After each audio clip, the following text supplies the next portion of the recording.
Hi, I'm Leanne Adams, Certified Master Baker, and welcome to the CMB Study Hall. We're making baguettes.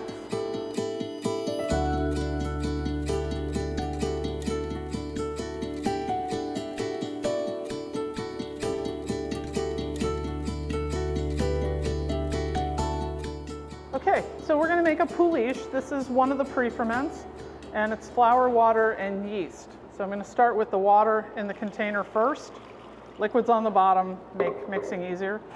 Yeast goes in the flour and gets mixed in a little bit. That step ensures that the yeast doesn't get shocked if your water's on the cool side. And the amount of yeast and the water temperature will be decided by how much time you want your pre-ferment to rest after you mix it. Anywhere from 4 hours to 18 hours is standard.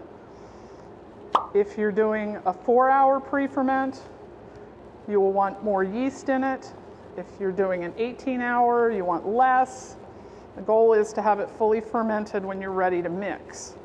And this is something that practicing prior to the test will help you determine if you're on point with your temperatures and your yeast. So just a quick stir, and you're good. We're just going to cover this and let it rest at room temperature until we're ready to use it.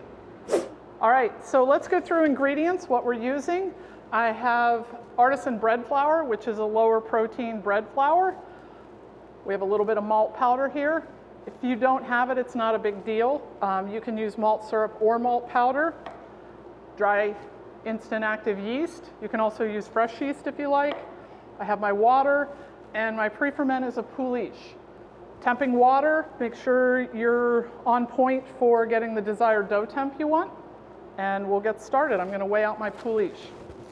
You could use any pre-ferment you like. That's a personal choice on your part. You'll notice I'm wearing gloves. It's kind of sticky. It'll make your life a lot easier coming out of here, especially since you're on the clock.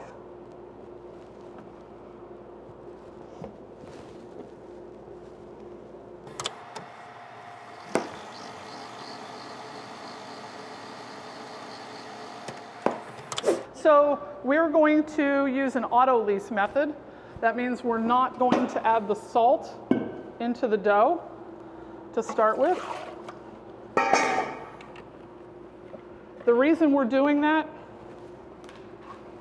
is to have some enzymes in the flour start to work on the dough and make it a little softer for the gluten. It'll make your shaping a whole lot easier later, and the interior of the baguette will open up better if you do this step. So again, no salt. We're using a dough hook, and the goal on the Autolyse portion of mixing is just to combine ingredients. So we're going to go on low speed, about a minute, 2 minutes, depends on how full your mixing bowl is. Get the flour hydrated, and we're going to stop the mixer. And you can go anywhere from 15 minutes to 40 minutes. I'm going to do 20. And again, we're allowing some enzymes to work in here, softening up the gluten, allowing it to be more extensible. So we're coming together, and I'm going to stop this. We're going to cover it and let it rest. Okay, it's been 20 minutes, so I'm going to uncover the dough and add the salt. And the salt has been held out of the mix because it'll stop the enzymatic activity. So it's very important that that doesn't go in. We're going back on the mixer. We're going to do just about a minute to get the salt incorporated on low speed. It's about a minute on low, just to get things incorporated. And something you're going to notice right out of the gate is the dough doesn't look as sticky as it did before. An Autolyse lets the flour absorb a lot of liquid So you may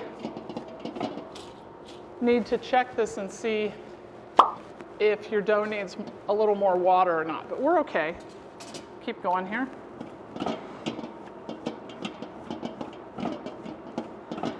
And while I'm doing this for the test, this is something I wouldn't walk away from. I would stay here and pay attention to it. We're gonna go up on second speed. You'll notice the mixer's moving, so I'm gonna hang on to this guy.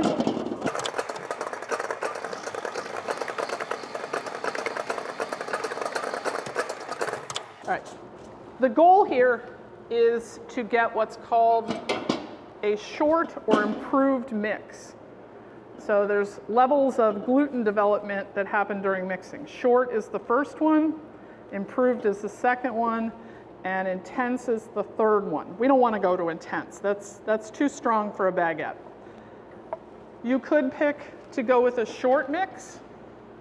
I'm going to pull a little dough out. I'm just going to stretch between my fingers.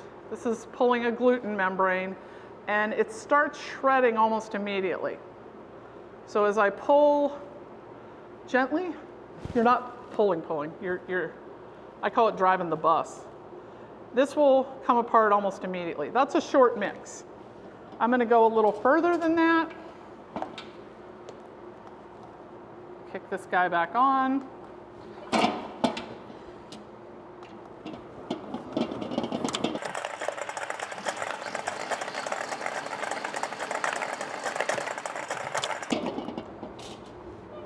And depending on your mixer type and how much dough you have in, how much water you have in your dough, this could vary in timing greatly.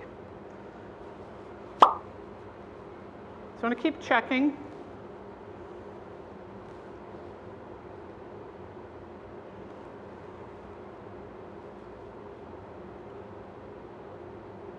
And you'll see I've got a little more ability to hold its shape.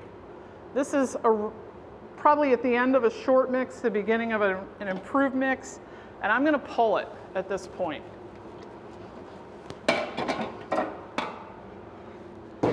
We're going to take the dough, put it in an oiled tub, and cover it for bulk fermentation.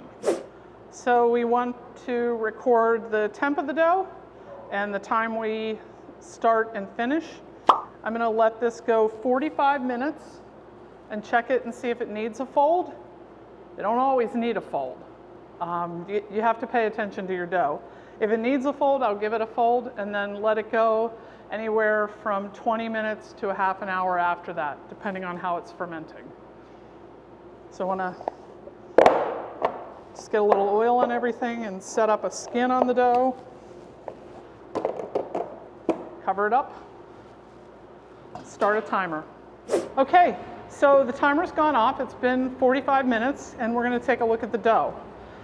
So starting to show signs of fermentation. We're getting a little bit gassy, exactly what we would expect.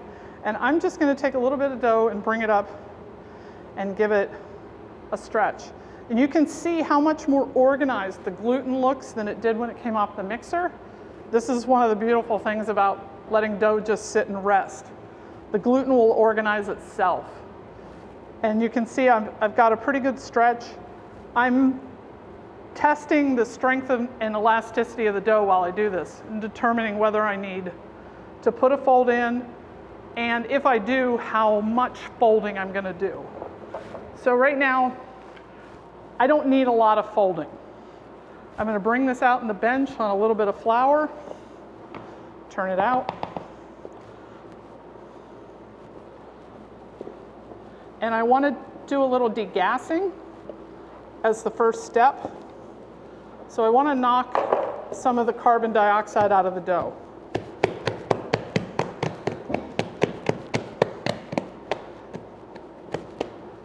If you don't do this step, the dough can get a little old in areas, so you want to degas it. I'm not killing it. Very flat. Just a little degas, and all I really need to do is come over I'm not stretching it. I'm not doing this. I'm just turning it over itself. And very light fold, and it's going back in the tub. And I'm going to put it in the tub for about a half an hour.